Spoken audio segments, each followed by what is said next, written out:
on the topics of elasticity on the globe.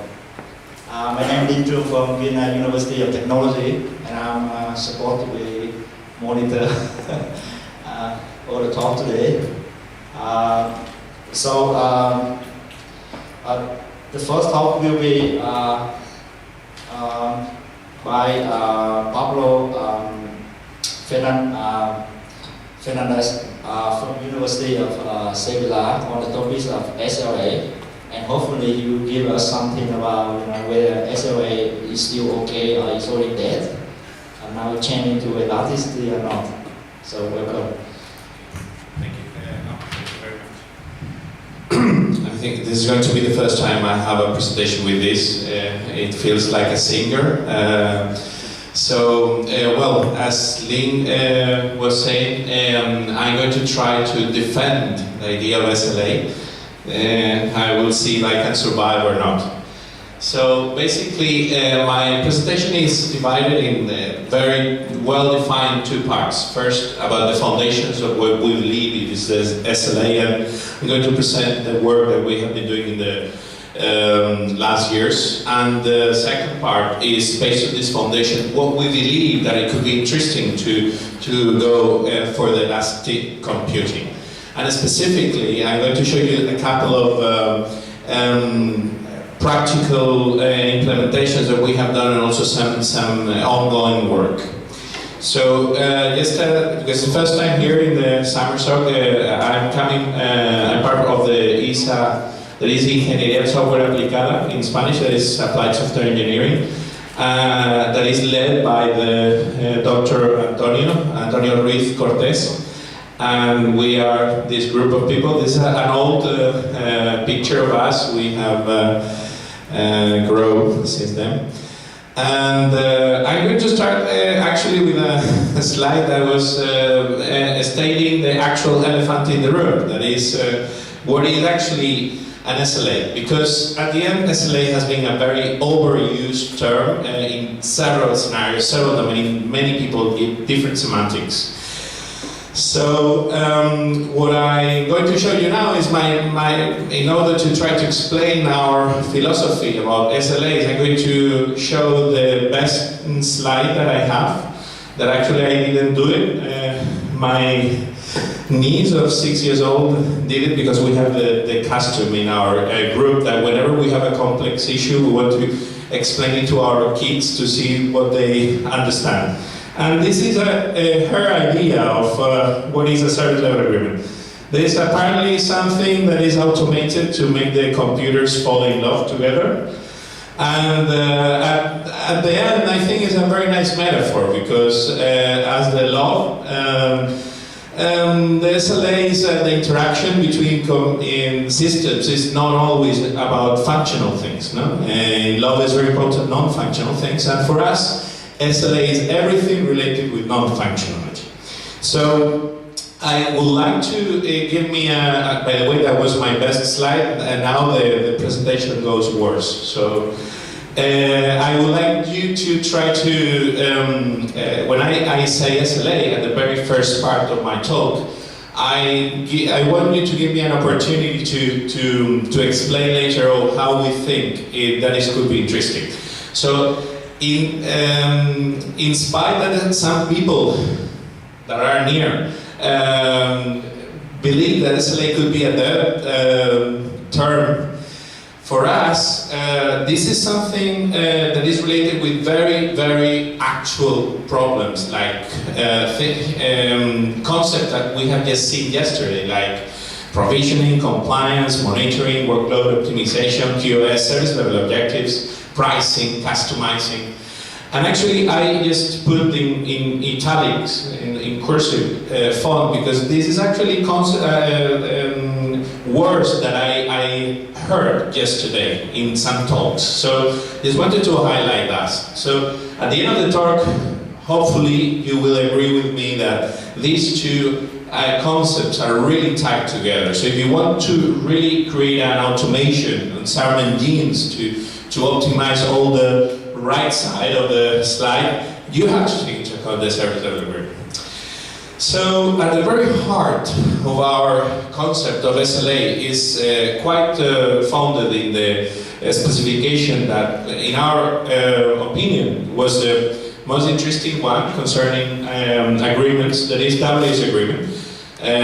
It was a specification that at the beginning it created a lot of expectations, and little by little perhaps there has been a little lower expectation. In our opinion, this is because of a very specific issue. But in any case, I just wanted to introduce you in one slide, just to refresh your, in case you have it in the back of your mind, what was in WS agreement. WS agreement was a specification that actually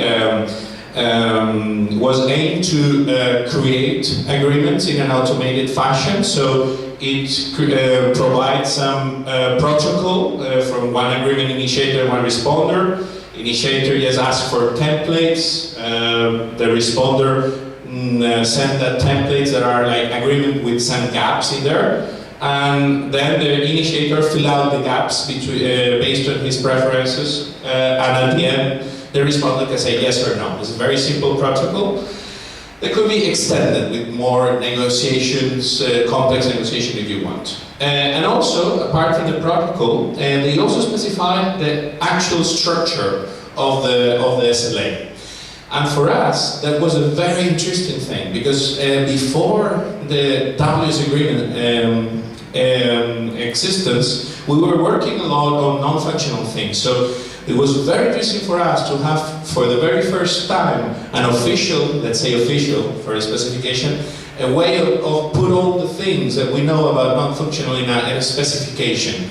So we were very happy. But then we dive into the structure of WS agreement. That is basically context, a set of terms, and if you are a template, some constraints. I'm going to skip on, I'm not going to be very detailed because I assume that most of you know what is WS agreement. So you have a lot of terms that could be description terms about the service, that could be a WSDL or any other language, and you can have also guarantee terms, and also if you have the template, you have the constraints to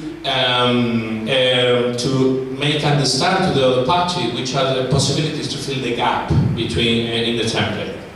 So that looked very promising. It has a lot of things, but when you go into a little more detail into the specification, then you find that there are a lot of placeholders that then are not specified. So if you want to apply this, you need to create a lot of different languages, use domain-specific languages for the very big agreement. So for us it was kind of a disappointment, because we believe that was a straightforward application. So it was not that happy moment, but it started a journey trying to create a more domain-agnostic, ready-to-use language. And just to give you an idea of why it is difficult to apply to a domain, you need to specify, you need to create, every time you use the language, the WS agreement, you need to create new languages, for example, in this case, to a grid system, to job submission, this is an example, and for constraints, you also need to specify another language. So at the end, it is a very big problem, because, well, it's not really easy to use WS agreement. You need to create new things. So that milestone for us was really important, because it defined our research objectives, that is the results that I'm going to show you today. We tried to address two different challenges. First, to create the extensions that could be needed to have a domain agnostic, domain independent, complete language. And secondly, to create some tooling that could help to apply into a domain. Because most of the time, when you have a language, a domain-specific language, if you don't have the right tooling to validate the language, to analyze, etc., it is quite hard to use it. So that was our research goals, and I'm going to show you. We first create, we created an extension that was compatible with WS agreement. We call it I agree. And we also provide not only an XML transformation to WS agreement, but also, and apparently based on the discussion of yesterday with Dr. Lehman, we were quite advanced in that moment, because it was 2 or 3 years ago, and we already defined a pseudo YAML approach to that. So this is actually what you see in the right is the actual language with all our extensions, and there's an automatic mapping into the XML that was agreement. So you can find here that is a very complete specification where you can find things like metrics, you can have temporality, you can have properties, and a specific constraint language for different terms and for creation constraints. And the most, let's say, advanced features that you can find in this language is that you can specify a very complete temporal properties within the agreement, because we believe that the temporal issues are really, really important when you take into account something formal in an agreement. So that was not present in the WS agreement specification, so you can have things like global periods, defined periods for specific guarantees, things like that. So we extend that. So, and also you have the possibility of having, let's say, a cascading of templates, like the CSS, where if you don't specify anything, a global period applied, things like that. We also create a CSP mapping in order to create an analysis of all the WS agreement, of the documents in I agree. So based on this mapping, we could create an analysis tooling, so you could really get interesting properties about the document. So, for example, we have lots of different analysis operations that, like, for example, is it valid? Do they have conflicts, dead terms? Does an offer match a template? Well, we have several analysis operations over this CSP problem. And basically, the most important one are the validity operation, so we can check if the document is valid. For us, the semantic that we give to that is there's no conflicts, no inconsistencies during the agreement. You haven't said something in one part of the agreement and then it's a contradiction in another part of the agreement. Or you don't have any dead term. You have specified something that makes it impossible for a guarantee to meet, or doesn't apply because you have fixed it in the service description, things like that. And also the compliance between templates and agreement offers. So we have an operation that based on an agreement, based on an offer, based on a template, it gives you the answer if the offer matches the templates or not. So we create this analysis, this library for analyzing documents. And the other thing we do was to create some modeling, a simple modeling tool, so you can write the I agree in a easy way. And this modeling I'm going to give you, well, it uses of course the analysis library, and I'm going to give you a glimpse of what it's like, because now currently it's in a beta version, but so just to be cautious, I try to do a video demonstrating all the different features. 1 second. Whoops. I should go.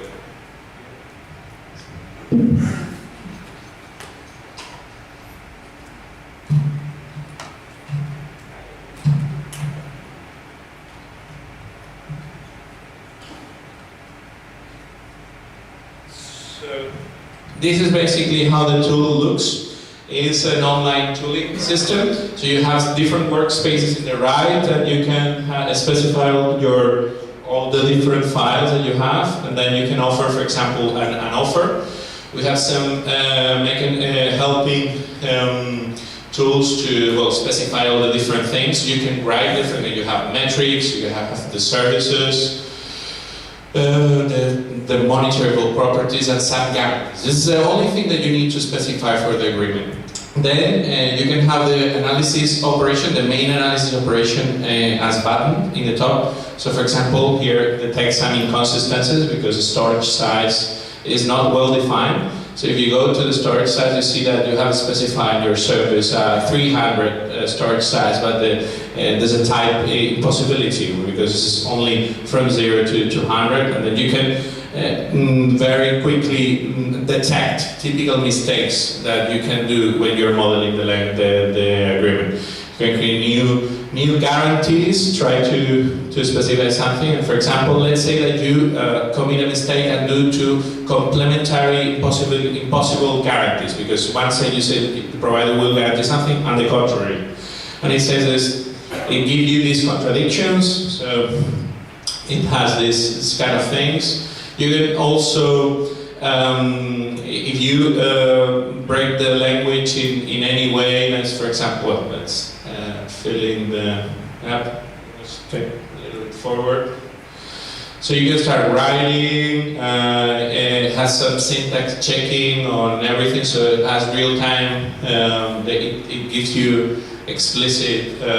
We actually create a nice architecture underlined with a REST service for the checking of all the syntax and the analysis operations, and it was pretty interesting. So let's say that you analyze, you create a new guarantee. For example, I'm going to skip this. 1 second. Here. For example, here you can see that there's an option always to change into database agreement. So you can, instead, if you are particularly adventurous, you want to write in XML, you can write it, the database agreement straightforward. You can always see the mapping between the two languages. So it's fully compliant with database agreement. And well, you have also the option of having different workspaces to work in different things, and the typical issues are things that you have. Also, there's operation checking with a template that it gives you the results on whether something that, for example, here there's a problem with the offer and the template because the storage size are not compliant. And you can write, you can open different documents, and at the end change it accordingly, so you are sure that the offer and the template are good together. And at the end, well, you solve different problems, and then if you finally solve all the problems, you have a ready to go offer. So this is kind of the tooling that we have been developing. So let me close this. So that was the first part of the talk, and that is about what we believe were the foundations and application of SLA. Let's go to the other part. So what can we do? Which challenge can we address with this tooling, this analysis, and this stuff? We believe there are quite a lot of applications actually. Because basically, with this shift to services, I don't know if you agree, but we believe that there's currently the software industry is becoming a sort of a service chain, service supply chain. For example, you rely on some services and you provide some services. So at the end, there's a chain. So you are a provider of some services to others and rely on services from others. So in this service chain, at the end, all these relationships, it could be really nice to have a service level agreement to indicate your responsibilities in this transaction. So at the end, in an ideal world, the world that we want to create, if you have all the relationship guided with this service level agreement that we have been talking about, you can have very interesting things, like for example the elasticity. For us, elasticity will mean something that if you want to grow, that could mean that you have new consumers that go there and want to, that you've signed agreements with them, so you need to scale. So you can detect that escalation, you can detect that you need more resources, and then that could trigger a renegotiation or a new buying of infrastructure service. For example, in a software as a service, you could renegotiate or hire a new instance, buy a new instance with Amazon. So at the end, this scalability could be guided by these kind of things. And on the contrary, if you're in a specific state and some consumer goes because that's no longer with you, it canceled his agreement, you can take that information to scale down and leave out one provider that you have. So at the end, for us, this elasticity is really a matter of what happening with your relationship with your people, with your consumers and your providers. So the elasticity takes into account, address this problem. So the more information you have about service level agreement, the more clever your elasticity could be. So basically for us, elasticity, it's a matter of issues like concerning my provider, should I change my provider? Am I using all the resources that I paid for? These kind of questions could trigger these elasticity decisions. In terms of the relationship with my consumers, should I break my guarantees? Because, for example, I am now full and I need to decide I cannot go well with all my consumers, so perhaps I need to break with some of them. Which is the best one that I need to break with? That could be a very practical and actual decision. Or can I accept more customers? I mean, do I have the right currently infrastructure that scales to accept more customers or not? Things like that. And at the end, take into account the whole picture. At the end, the questions, the real questions here are: what is my actual risk? What is going on? Am I going to collapse in a certain point? Am I going to violate some agreement at a certain point? Or can I be more competitive in terms of renegotiating some agreement that I have, or changing and make it cheaper, my relationship, my offers with my consumers? So all these kind of, in our opinion, very actual and practical questions that could be really, really automated in some way when you have an artifact like the service level agreement in a digital form that you can analyze, process, etc.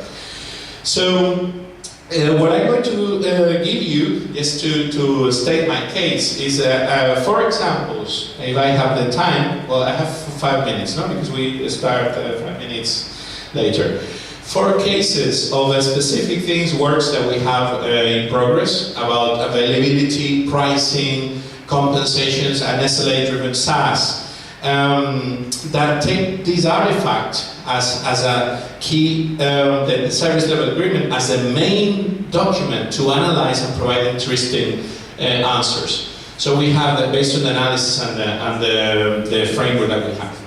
So concerning availability, there is actually one of the work where Antonio is here and has some panel in the some poster about this work. Is an ongoing work of transforming. We can transform the actual agreements in text that you have, for example, from Amazon Simple Storage Service into this template, and then we can process and to answer questions like, what if this fails?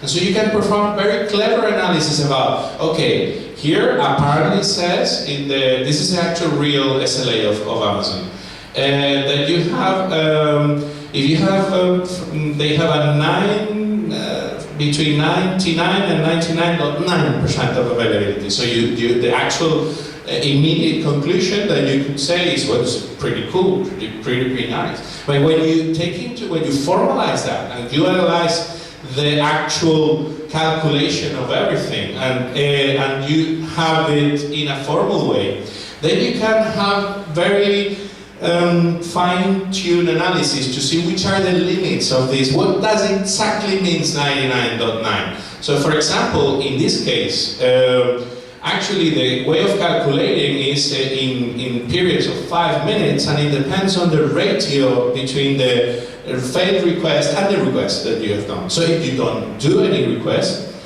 so that doesn't count, and they don't go into the average. So for example, there could be situations where, for example, the Amazon S3 could be stopped for up to 40 minutes in a row, failing, and you don't have any right to compensation at all, because if you don't do more requests, and that's the only things that you detected, then you don't have you don't have the availability, and you don't have the compensations. You don't have anything at all. So these things could be really this is a challenge to be addressed, to really understand what the companies, the provider, really give into. So from the customer perspective, I think is quite interesting. Another ongoing work that we have is pricing analysis. We also did it by extending our WS agreement specifications, so you can specify the purchasing options of all of a customer. For example, in this case, Amazon EC2, that they have literally 1,000 possible options of buying an instance. And based on your load balancing, because there are basically, in our opinion, two scenarios for using a virtualized infrastructure. One of them could be, let's say, a startup that doesn't know anything about his load. Perhaps it will be successful, and suddenly they really need to scale. So they are just willing, they don't know anything about it. So you can be monitoring and then automatically detecting, now there's a peak, I need to provision. But there are also other kind of scenarios where you really know exactly what you're expecting. For example, we have a scenario of the educational system where if you want to virtualize or your labs or your computer laboratories. You really know exactly the amount of instances you know for your groups, etc. So we have an extend and focus on those kind of scenarios where you really have a high degree of understanding of your load, your calendar, let's say, your planification of usage, so you can analyze based on this formalized way of the purchasing models, and based on your calendar with an analysis of the different pricing models and the break-even points where the different offers that they do, there's more optimal to get one type of instances with some certain load, aggregated load, and another. And you can get the actual optimal configuration that for us is the service level agreement. So you can optimize the resources that you are going to buy. Also, we have been working recently on creating the notion of compensation function, because in WS it was really an empty placeholder. So we have formalized the idea of compensation function as the function that have the penalties and rewards, and it creates the guarantee specify a threshold in this compensation function. So you can really have, you can analyze a lot of different properties in the compensation function, such as, am I doing a guarantee without compensations or without any flexibility, or analyze the aggregated compensation function of different guarantees, things like that. So actually it was very interesting that when we do the exercise of formalizing real agreements in document, that real agreements that you can find is, for example, was an agreement that we found from the outsourcing department of government institution. There's they have a template, a Word template that you need to file in to sign it with your providers. When we formalize it and we create all the compensation functions derived from the actual Word document into our formalization, we detect quite a lot of mistakes, because it is very easy to commit mistakes when you're doing, and perhaps you don't realize, and at the end you have a very valid document. So, for example, here we detect a very bad mistake. So we also, apart from that, we have extended WS agreement with the I agree notation to incorporate this compensation function into the document, so that you can really have everything, all the information in the same place. And finally, in order to to give a more low-level details, because yesterday with the talks about Open Tosca and things that it was a really practical thing, I just wanted to show something more low-level. And this was a prototype that we did about what could be a SLA-driven software as a service. And so in this scenario, we have like different tenants. It's a multi-tenant scenario, and you have a system that is basically composed of different beams, no, for all the things with the Spring architecture. And the idea was that you normally have different beams together, linked together with the Spring, with the dependency. So we create a hook so you can have a non-SLA, a typical software with a Spring framework, typical one. And then once you have finished the application, you can start applying SLA aspects in there without almost touching the original source. So how we did that by specifying the idea of something we call a cloud wrapper. There was a piece of that could be configurable based on a service level agreement that you have already signed with a customer. And based on that service level agreement, you can specify by configuration new aspects that automatically take into account the service level agreement. For example, I'm going to give you a piece of code of the actual configuration of the Spring source that we have. The only thing you need to do once you have finished your application, let's say that you have this example was a veterinary, a typical pet clinic that has a Spring. It has one typical issue that you have in your software as a service is that you have a free tier that you allow maximum 100% of users. If you want to have more than 100% of users, you need to pay more, something like that. So you can have the creation of the user, for example, in the application, you have it normal, and later on you decided to create a property in the service level agreement that is maximum users. And for one particular tenant, maximum users will be 100. For another particular tenant, maximum user will be 2,000. So the only thing you need to do in order to incorporate this SLA restriction here is to create this flow. The flow basically had a chain of a validator, an executor, and actuator. And these beams, you can personalize it. For example, here, the validator is based on the database validator, so the property of the SLA will be max resources. And the searching time is called maximum of that. And then an actual sentence that goes into the database and get the number. So, for example, this is a count the resources that you have in the table resource, for example. And based on this, you can actuate into the graphical user interface, and also you can detect if you have reached to the maximum. And automatically, the only thing you need to do is to grab your button, the button that adding new users, and give it an ID. I'm sorry.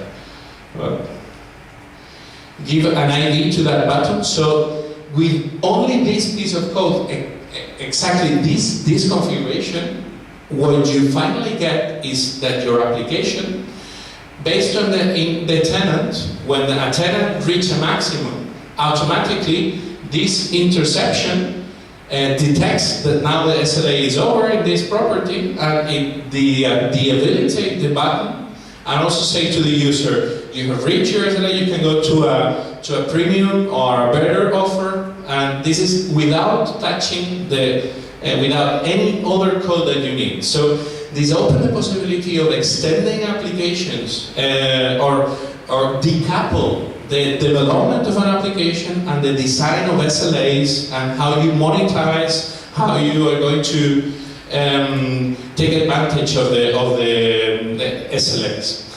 So just to finish, my last slide is elasticity for us. Just summing up is quite about the relationship that you have with your surroundings and to optimize the risk and to optimize your competitiveness. And I hope you convey with me that if you have a digital artifact, a formal SLA, you can really do very clever things in this terminal. So we have doing modeling, we have doing analysis, but there are plenty of research challenges here. We can do some purchasing marketplaces, we can do scalability engines. Actually, we're working on some scalability with lean claiming. How do you demonstrate that someone has violated if I'm working with Amazon, how can I demonstrate that he needs to compensate me? Because it relies on you, on your responsibility of saying, hey, I need a compensation. They don't do it automatically, you have to. Or have some risk dashboards of what is going on in your organization, and several more. So, well, that was all of it, and hopefully with this analysis that we already done, all of these different possibilities could be much easier, because you have also you just have there the analysis, and then you extend it for different purposes, or you can use it for not do it from scratch. So I've got to stop. Thank you very much. If there's any question.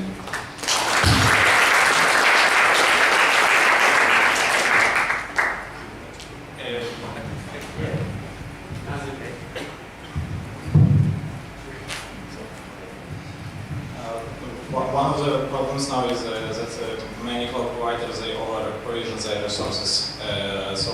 Can you, with this, your improved SLAs, can you guarantee some protection for customer, that they can be sure that they have some minimum service level agreement on the resources that they get on their virtual machines and stuff?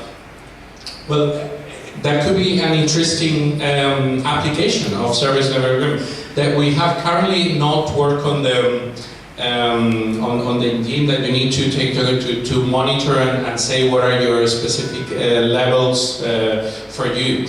But definitely it could be a possible way of exploiting the information that you have in SLA. You have directly there the information about what the provider said to you, and also you have your preferences about your utility function, let's say, about what is a minimum for you in order to complain or change to another provider. Then, based on these preferences, it could be possible to automate somehow the change of provider automatically if you don't reach the service level objectives that you have. It's, for example, in your example, you say the minimum number of customers. Yeah. What is from the provider side? Is it good for provider? Yeah. But maybe is it possible to do something the same for client applications, that you want to separate the requests if you see that the latency like not good enough? Well, that could be interesting. We haven't addressed that, but yes, we could have a similar. Yes, if you have a client application and you have a service, client server, no? And you have different software for provider and client, and in your client you want to incorporate. You could add these aspects to monitor things like that. You can, but you need to extend. We have a catalog of in this prototype that we built. We did we specified certain possible validators based on some monitoring issues. But normally you need to extend it to create a new validator. For example, the response time, if you were to monitor exactly. But all the comproval, all the check if the SLA met on that, you already have it. The only thing you need to do is to say what is the response time, and you could have that automatically. So you talked in the beginning about this IAC editor. Yeah. And it's about how to edit SLAs, Yeah. validating. Is it a standalone application? Is it web-based? Is it available? Is it online? We are fine-tuning it because we wanted to create a very interactive experience. is a client rich, extensive. We use a very decoupled, all the calculating things is in the server through REST services for the analysis operations and the syntax checking and the transformation between formats. And you have a client alone with jQuery, well, with JavaScript intensive. So the thing is, we are fine-tuning it, and we will hopefully open it for the next, let's say, few months, let's say. And we will announce it. So it will be publicly open, and everybody could have their own workspaces. It's linked with social accounts. You don't need to be accounting, and you have your private profile, and you can do all sort of things like that. In your experience, what level of detail the providers give you about SLAs? I had a look at the Amazon SLA. It's very fuzzy, natural language, only Yeah. two real certain level objectives are Yeah. explicitly stated. How do you cope with that? Well, that's a key thing.